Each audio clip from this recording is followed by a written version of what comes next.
In primetime news this evening, the decision is hers. Prime Minister says it's now up to Paula Llewellyn to decide if she wants to stay.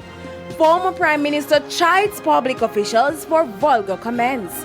And signs of the occult, police probe discovery of skulls in Trelawney.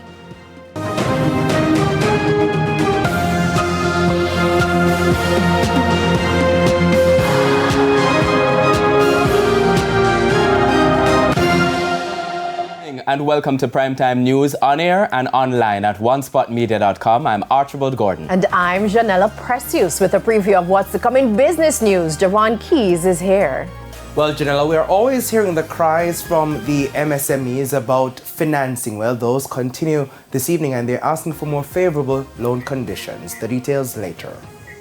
So I didn't get the memo, but I got the memo today because Jermaine Brown is here to tell us what's going to come up in sports, and it has to be about the girls, right? Yes, indeed, Archie. Yes, indeed. Quite rightly so. Much has been said about the reggae girls, but Jamaica's sportswomen are shining. The Sunshine Girls are into the semi-finals at the Netball World Cup in South Africa. We'll tell you how they got there a bit later on. Insert screaming on the set, but you get what I mean, right? Anyway, I heard that it's raining in some parts of the country. Romain is here with a preview of the weather report and forecast. Romain?